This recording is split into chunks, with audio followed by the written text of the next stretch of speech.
طالب الحزب الحاكم في كوريا الشمالية جميع المسؤولين بالاستعداد للتعبئة العامة وحتى للحرب عقب تدهور العلاقات بين روسيا والدول الغربية على خلفية عملياتها العسكرية في أوكرانيا.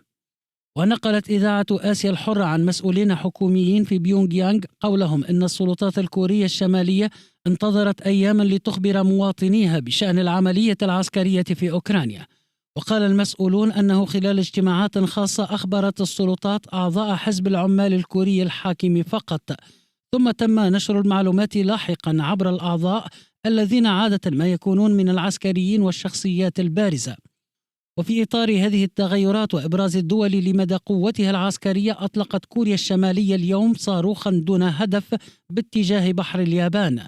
وتأتي هذه التجربة قبل 4 أيام من الانتخابات الرئاسية في كوريا الجنوبية.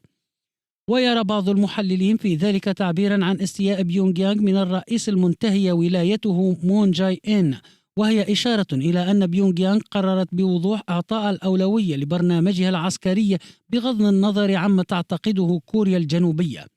وقالت رئاسة كوريا الجنوبية في بيان لها أن مجلس الأمن القومي الوطني أدان عمليات الإطلاق المتكررة وغير المسبوقة لبيونغ يانغ للصواريخ البالستية، ما يتعارض مع السلام في شبه الجزيرة الكورية وعلى الصعيد الدولي.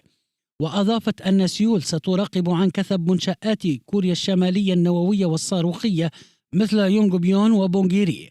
ومن جانبه أكد وزير الدفاع الياباني نوبيو كيشي أن الصاروخ حلق على ارتفاع أقصى يبلغ حوالي 550 كيلومترا ولمسافة تصل إلى 300 كيلومترا تقريبا.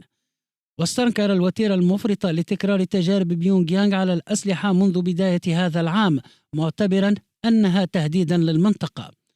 وأصدر نوبيو كيشي إنذارا يدعو جميع السفن في المنطقة لعدم الاقتراب من حطام الصاروخ في حال العثور عليه، وتعجيل الاتصال بالسلطات اليابانية فورا.